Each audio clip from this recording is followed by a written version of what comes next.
Hello everybody, Dave Neal here, stand-up comic, host of Bachelor in Paradise, a guy's review. In this video, I'm going to be talking about purity culture and how it sort of rears its ugly head within Bachelor Nation. Now listen, if you're religious, this isn't an attack on you. This is an attack on purity culture. The culture that exists that shames people and sort of controls what they do with their bodies. So that's what it's all about. Listen, I'm a fan of the Patriots, but I can still criticize their lack of a receiving core. Come on, of course Tom Brady left for the Bucs. He had no one to throw it to. You understand what I'm saying? So let's not be defensive and enjoy this conversation I had with Blair from the Instagram account Talk Purity to Me. All right, ladies and gentlemen, I'm so excited to chat with our guest Blair here from the Instagram Talk Purity to Me. How you doing, Blair?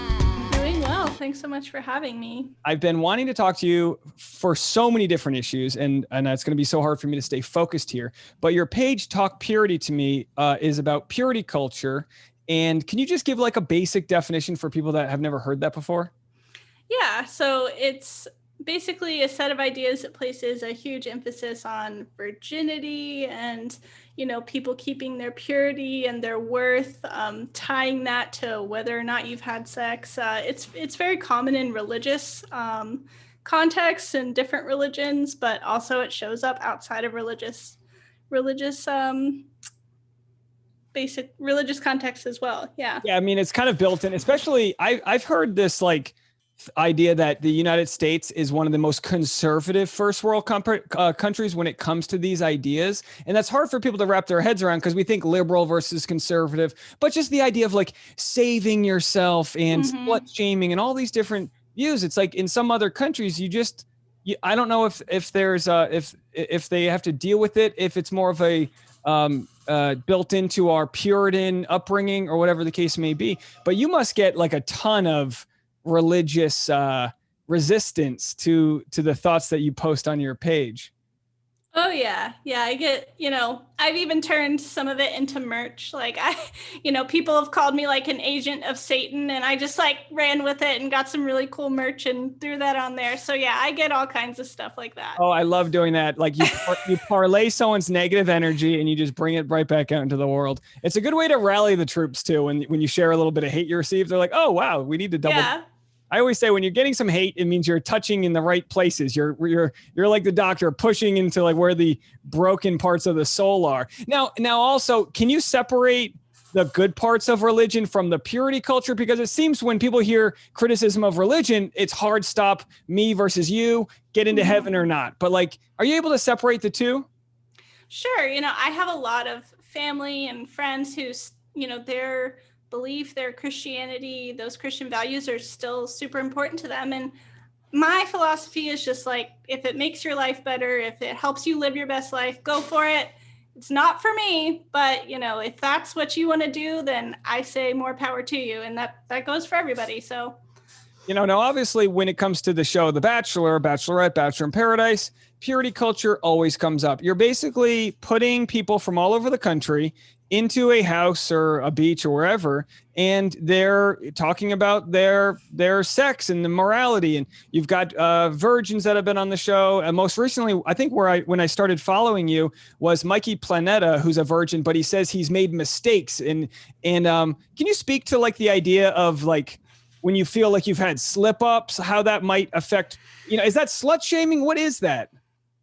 I think it's, I was actually so sad for Mikey in that. I know a lot of people were kind of taking shots at Mikey and like, oh, this guy, like, what's he talking about? He's just like making a big deal out of nothing. But when you grow up in this culture, any of those like slip ups, like if you, hook up with your boyfriend or girlfriend, those things feel like a huge deal because you've been told your whole life that is like a one-way ticket to hell, basically. So, you do really internalize that shame. And when I read all about that interview and kind of saw what he was saying, I just felt that shame coming off of him because I can relate to that so much. It's just so much shame that's built up around sex in these different, especially Christian in the United States, Christian religions just really drive home that, sex equals bad, before marriage. So it's really hard for people to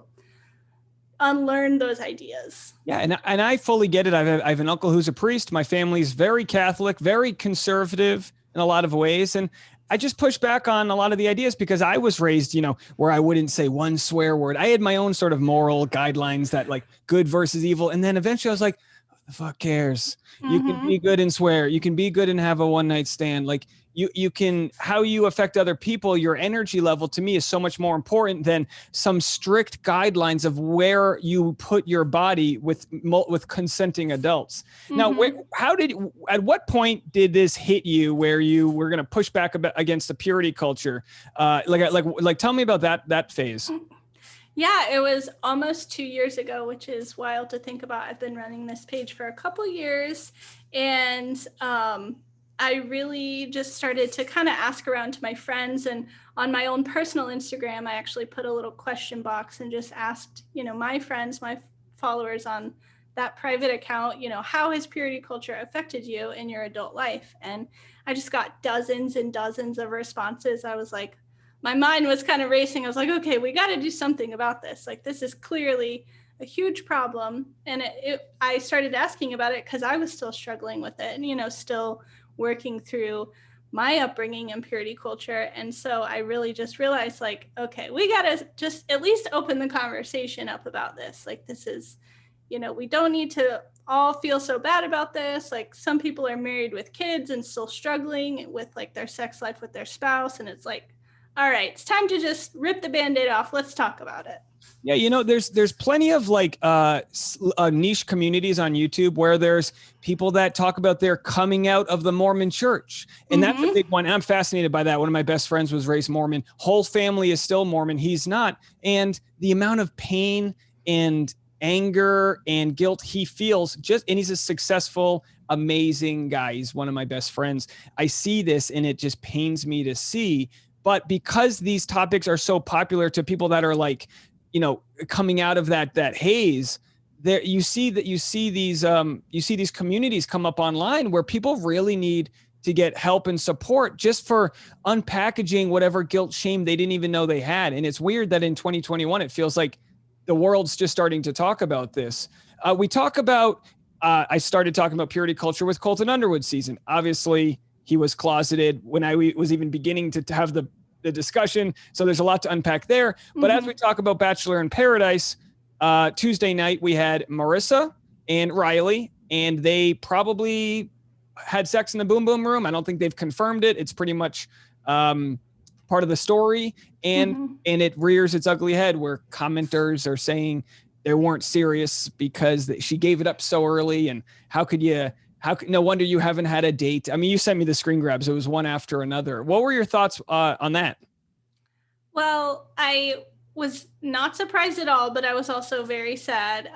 This is just to be expected, unfortunately, because so many people are still entrenched in this idea that, they really moralize consenting sexual relationships as if it's not marriage, it's bad, So it's like, they can't get out of that framework. So they see two adults on TV having a consensual sexual experience, and they can't get out of their head that for some reason that's offensive and that's wrong. And whoever would, whatever woman would be involved in that is obviously a slut and not worth anything. And, of course she can't get a man. Those types of things it's rampant, and you see it everywhere, really.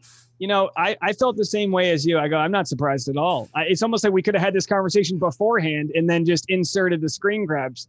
Now, there's something to be said about the internet being a dark place for racism, homophobia, purity culture, and that's going to happen. But it's good to look at these examples because it does exist out there. I mean, when I started looking into purity culture, these purity balls, I had never heard of this. New England, we're like Catholics are kind of like religion light. We have our own guilt and our own thing, but we don't have like, the equivalent of like a quinceañera for that where they dress up in white and the father gives the ring to the daughter to pledge her chastity. This is sickening. I think most people see this and they go, what the hell is going on in our country? It feels like a parody. It feels just like it can't be real. I was like, these are not real photos. I mean, you Google it and I'm sharing them. I'm like, I need to blur out faces because this is embarrassing. that this is real. And you can't, I think having grace, I mean, like, could you talk about like whatever grace you may have for the people that maybe are lost within this all, and also how to separate, people from meaning well versus being like, hello, you're either brainwashed or you're flawed. Like, you don't need to project your opinions on others. Do, if that's what you feel like doing, great. But like, where do you stand with like how you even deal, like have the grace to deal with that all? So one of the biggest things, I know how I used to be. I used to be deeply indoctrinated and just really was so sold out to these ideas. And I know that I have changed. And so I try to always believe that people are capable of change because I know that I've changed. And yeah, it's like you definitely you look at the bigger institutions and the players within them, so you look at like the religion that I came from, Baptist, Southern Baptist. So there's like the Southern Baptist Convention. You look at the machine that is the Southern Baptist Convention, and then you see all the little players and like how this all trickles down, and how, really purity culture is about controlling people, controlling their behavior. It really fits in a lot of cult characteristics, controlling behavior, information, thoughts and emotions around sex. So you really see how this is, a lot of people really think they're doing what's best. And that's, it's something to consider because we all, who grew up in religion, we all probably participated in some way in spreading these ideas, but you also have to understand the impact of what these ideas do to people and how they continue to affect them, even, once you've left the religion or once, you no longer are within those purity culture sort of environments. When you talk about control, again, I don't know anything about this other than my own curiosity. So like, I just, if you've seen any of my videos, I'm like doing research on the fly. Like some people are like, what is he even doing? It's like, we don't have time to edit this. We're just going to look at it. And I go down these wormholes, and I was reading about slut shaming today. And there was this really interesting article where they did this sociological experiment, where there was a few women moved into a dorm for 5 years to interview the different members of this women's dorm about an issue that wasn't even dealing with slut shaming. But what they found out was all the women were starting to slut shame each other. And they related it back to like a socioeconomic thing where the richer people were actually judging the poorer people for what they were wearing. And it shows you how layered it can all be. But within a church, there is like a hierarchy of like, if you're in the in crowd, so then you've got this moral superiority, like follow these commandments or else. And then when people feel like they have to save others, that is kind of like, it's kind of like the idea of like a cult, like you said, like people, if you feel like you're on a moral high ground, then you're probably judging someone and not coming from like a place of compassion. And that's what I feel when I see people that are like, hey, do whatever you got to do, but virginity's what I believe in. And it's like, I don't know. I mean, I don't even know what the point of what I'm rambling at here, but how do you relate the slut shaming, the control aspect of that to the control aspect of, maybe wanting people to stay a virgin, or like what other avenues of purity culture stand out to you? A lot of it, just really enforcing this idea that if for some reason you have sex before you're married, then you aren't a whole person for whoever that spouse is that you're supposed to be with. And it really makes, especially, people who are socialized as women, makes them think that they have to dress a certain way, act a certain way. If they are sexualized by older men, or if, heaven forbid, they have some kind of sexual violence happen, then, that's their fault somehow. It's a lot of, a lot of patriarchal ideas that, on the one hand, men are in control and they're supposed to be the head of, sexual desire. They're supposed to be kind of the arbiter of sexual desire, but women are also capable of leading men astray. And yeah, so it's a very weird dichotomy that it's like men are supposed to be like powerful and strong and all of these things, but yet somehow a spaghetti strap would just send them over the edge and they couldn't handle seeing it. So it's a lot of really weird ideas like that. I made the point today in my video about Riley and Marissa that, men, like boys in high school, it doesn't matter if you got a spaghetti strap on or turtleneck and ski pants. We are going to, if you got guys in high school, they're chock full of testosterone and hitting puberty. It's not the women's fault. It's just like a separate issue. So the idea that teen girls should cover up or act a certain way, it does make them feel like, a lot of times people hit puberty way before their brains are developed. So they might feel like it's wrong to have boobs and cleavage, which is just, it's, I can't imagine the feeling of like, like you did something wrong because you had your first period and your chest got bigger. You talked about a whole person for your spouse. Yeah, it's the idea. Like you never hear of a guy being accused as being a homewrecker, right? It's always the woman that's the homewrecker, even though it's like she's not, breaking into the house to steal the guys. It's a lot to unpack, but I guess the conversation I try to have with my audience is saying like, hey, I'm not like saying like you've mentioned before, like religion is a sort of an avenue for a lot of people's like moral barometer. Like they follow the religion, aspects. Like my family's Catholic and they are very charitable and they do well. I never really had a big issue with purity culture. Like maybe that's because as a guy, it doesn't affect, do you feel like it just affects women more than the men and the men are sort of on the better side of things? I do think that there's a huge emphasis on women. And I also think that men are very afraid to talk about how it's affected them.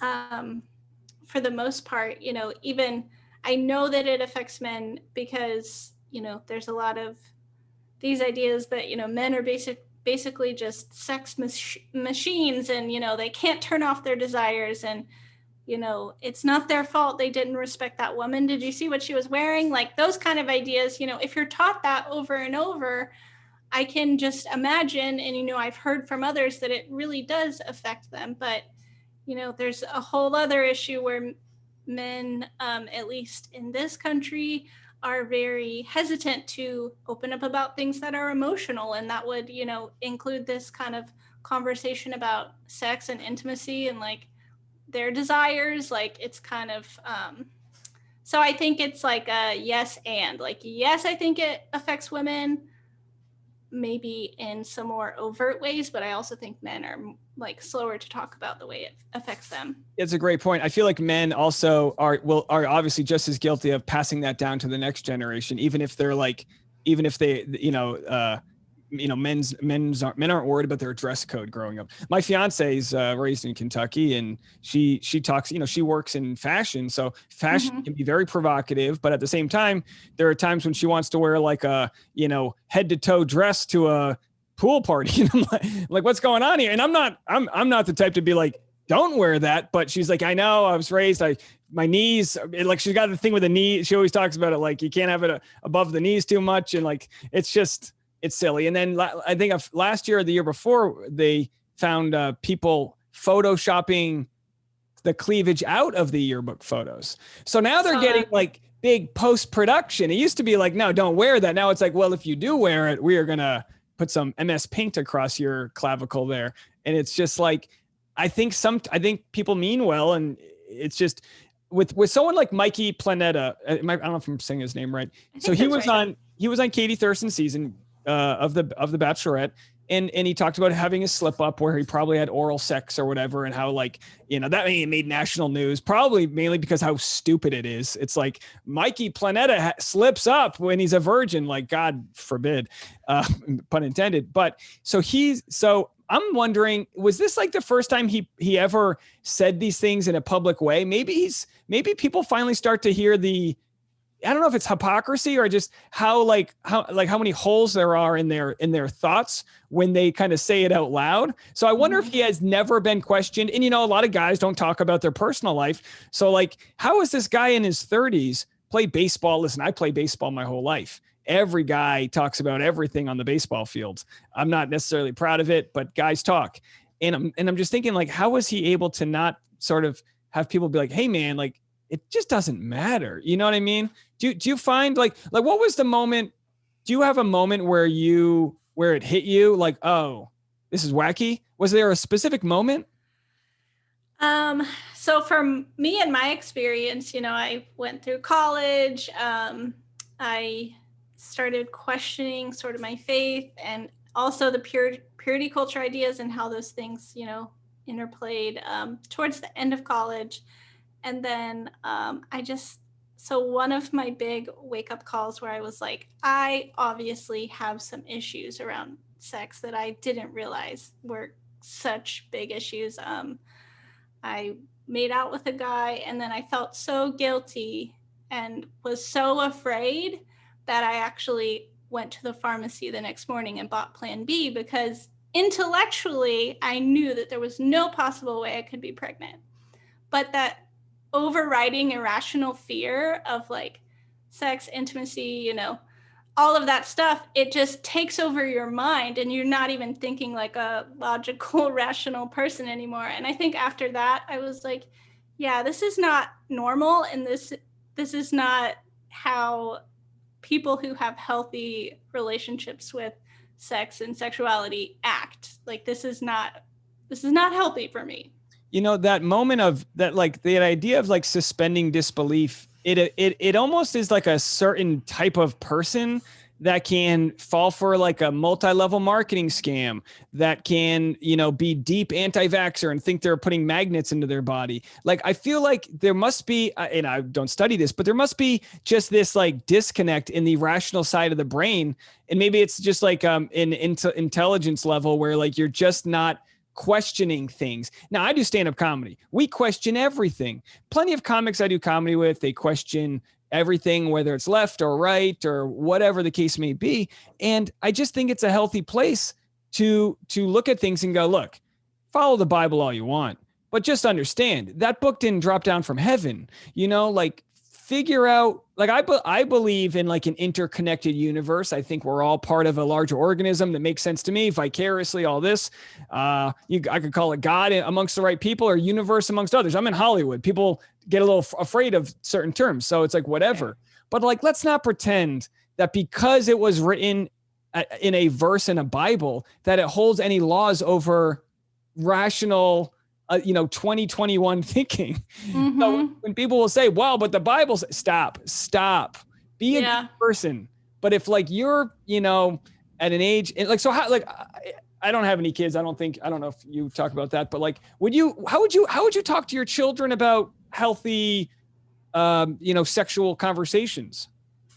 Yeah, I think that a lot of it is, there's obviously benchmarks and like age appropriate things that you would discuss with a kid, but a lot of it is about consent and autonomy. And that starts with, does your kid want to hug their grandparent? Do they not want to hug their grandparent? Like, giving them a choice on like what physical touch they can say yes to, they can say no to, like, and making sure they know that that is their choice and they get to choose if they, want to, high five or hug or like whatever that is, and making sure, that they know their body, they're in charge of their body and they get to decide, what feels right for them. And, a lot of kids at a very young age, they start discovering things about their body, things that feel good, and not shaming them for that because it is part of just normal human development.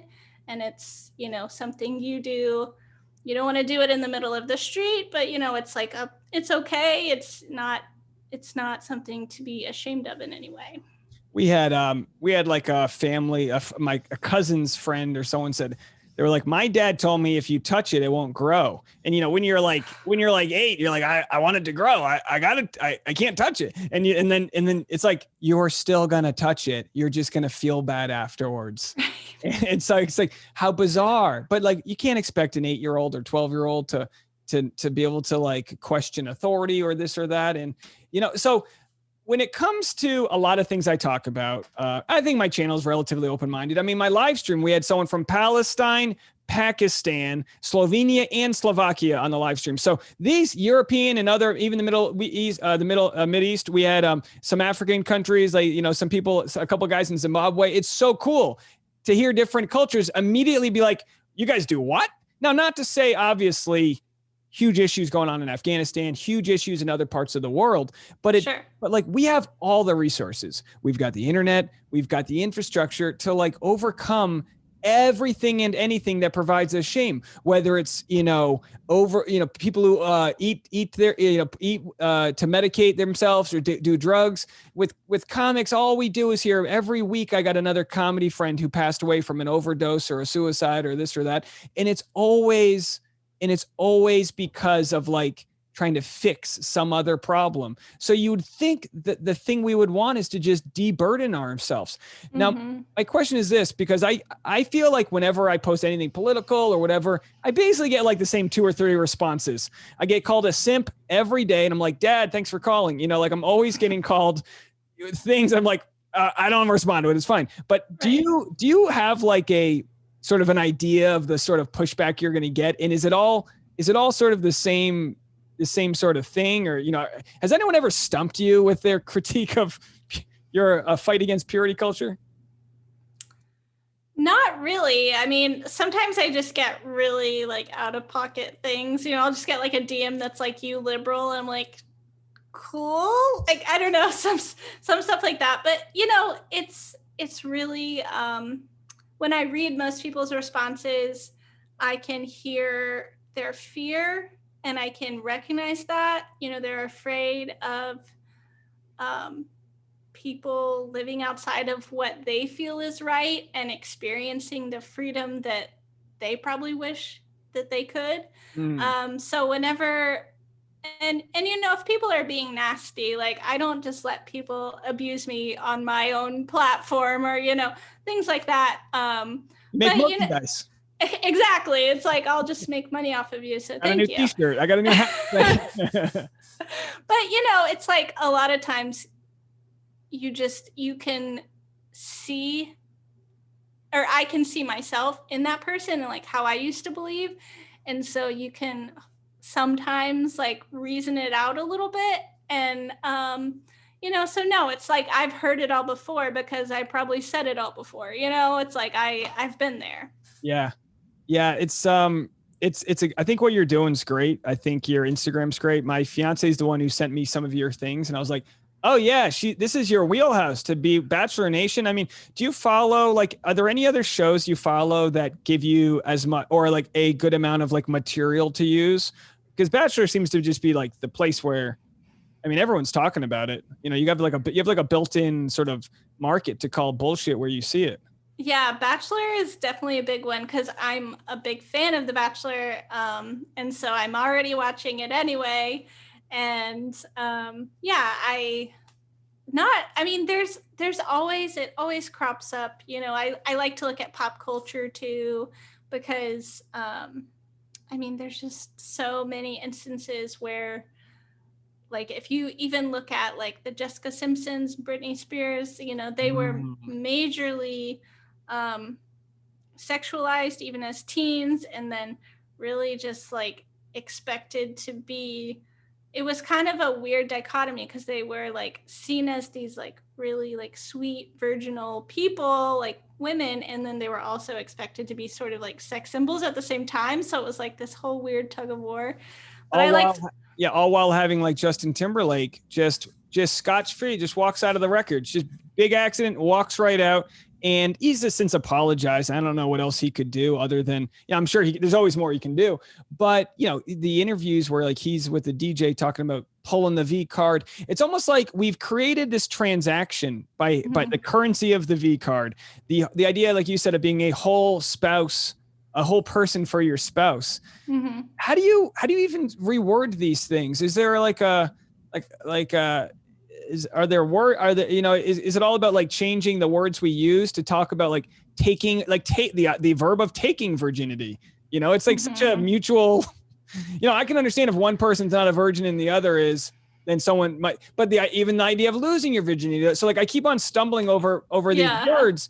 I know I've got my own biases that I still work through because, it's one thing to be like, it is wrong to shame someone if they decide to have a one night stand. But at the same time, if you hear someone's like number, like on the episode Tuesday night, Riley and Marissa were playing this game where they had to eat like pig's feet if they didn't want to say how many sexual encounters they had. And I get it. I'd eat the whole pig before sharing mine, just because you're going to be judged regardless of what you say. There's no like, what's the sweet number 6? There's no number that's like too little or too much. My fiance and I haven't even talked about it. I'm like, I don't want to know. I've been single for a long time. So I'm like, I don't want to have to defend, my 20s, but, and I also don't care what her number would be because we have communicated our boundaries right now with the fact that we don't see other people. And like, it sounds so simple to say, but how do you overcome the transactional, ideology about sex? Yeah, I think you really have to shift your mindset to, from it's either, sex inside a monogamous relationship and that's meaningful, or it's a one night stand and that means nothing. It's like, even a casual sexual encounter can be meaningful. It doesn't have to be like you're using this person and throwing them away. Like, it's just a shift in thinking. For me, I just think it's like, if you think about having sex as like a loving relational thing, whether it's again like monogamy or casual sex one night stand, it shifts your mindset to where I don't even think people would really be counting. It's like I know what you mean. It's not, you take the value away. You go, we're not going to hold this on some sort of crazy pedestal. Like it's like, cause some people, they're just like, look, they schedule it like it's in their Google Calendar with their friends with benefit. And then they watch Survivor afterwards. Like, and sometimes one person catches more feelings than the other and you work through that. But I think the idea with everything with regards to purity culture is if people feel like they can talk about, like if you, like was it hard for you to even share your Plan B story the first time? It's very easy for you to recall these moments now, but there must have been like a secret, that must have been like a dark thing. Yeah. I mean, that happened probably 8 years ago, and I probably just talked about it last year. So, now it's like I'm so far past it that I'm like, this is actually, I like to laugh. Like, I just like to laugh about things. I can make fun of myself. I can make fun of like, oh my gosh, I used to believe these crazy things and now I don't. And now I can laugh about it. And if it makes you feel seen, like if it makes you feel less bad about something similar that you did, that's great, because I'm not ashamed of it and you shouldn't be either, because we're just doing our best. And yeah, I like using, my own experience to just make people feel like, oh, wow, I have done something similar and I never wanted to say anything. And thank you for just going first and just embarrassing yourself a tiny amount so everyone else can feel better. That's literally my whole act, is me embarrassing. Like, here's some weird things I did that I never thought I would talk about. But like we said before, you're parlaying the energy. It's like by not talking about it, you're like closing off a highway in your soul. And then the second you talk about it, it just gets rid of it. Like, sunlight is the greatest disinfectant. It's wild. It's wild what the human soul can like overcome when it's just becomes authentic and real with what it wants and all that. Have you ever considered doing like a live touring show with purity culture? I would seriously love to do like stand-up. I just love making people laugh. I love talking about like my story, because I think there's so many things that are really funny about the way I grew up. And I have other friends who are like ex-Christian, also comedians, or maybe some who are still Christian but like to talk about their experiences too. Yeah. And I really want like me and my friends to like do something together like that. Oh, if you ever, I'll talk to you off air, but absolutely. Because when a comic hears another funny story, you go, man, I wish I had that bit. Like there's like, oh, some guy got bit by a shark. I wish I had that bit. And I'm like, wow, you have a lot there. I have this like, I've been talking about my stepdad being homophobic and in the most compassionate way, that like a phobia is a false like fear of something, but most homophobia, it's actually not that. It's like afraid of becoming gay. It's like a weird thing. And I was trying to relate it back to like most people that are afraid of catching gay are the same people that aren't afraid of catching COVID. And I don't know what and it's like, well, when cause like my family, they're like, not all of them are, wanting vaccines, and they're, if it's God's will, I'll get COVID. And it's like, well, apply that to like homosexuality. If it's God's will, maybe you'll turn gay. Like, well, there's just like a very much like, I don't know, hypocrisy that happens there with like what people will sort of, like with certain aspects of Christianity, and I know we'll get out of here in a second. It's almost like passing the buck along. It's almost like not taking responsibility. If it's God's way, and it's like God created you, so whatever choices you make are God's way. So like I always say, my defense is, hey, if I was made in God's image, maybe he had a good sense of humor. Maybe I'm there to poke fun at your stupid purity culture, Like Exactly. We're made in God's image. We're here to call out this stupid stuff. And I do want to save room for people that push back for like, I'm not attacking people's religion. I'm attacking, like you said, the people that use religion to control others. And, I guess there's other topics within religion that can be discussed at a later date in time. But for right now, it seems like purity culture's a big one that leads to a lot of damage in our country. And and it might exist other places, but we're just dealing with it here. And it's almost like the sad and scary part is like, you don't notice it in people till some things go down. You don't see people's true colors about how they feel about certain things because we keep that held so close to us. And I can't help but wonder how many people go through life with, some haze of depression or anxiety or guilt or whatever it may be, just because they think what they're doing is wrong and it's really not. And I think your Instagram does a really good job of talking about that. So I encourage everyone to follow you at Talk Purity to Me. I love the talk dirty to me reference there. Yes. And I got to buy one of your pieces of merch so I can wear it on my live stream. But is there anything else you want to promote on here before I let you go? Yeah, I've got, like you said, my merch. I'm on Instagram. I'm on TikTok. I'm on Twitter. All platforms is Talk Purity to Me. So yeah, I'd love to have y'all follow along. And yeah, just thanks for having me on. Yeah, thanks. Thank you so much for explaining everything. You really hit the nail on the head with a lot of this, so I appreciate it. Thank you. Thank you so much for watching this video. I hope you enjoyed it. Definitely go give Blair a follow at Talk Purity to Me on Instagram.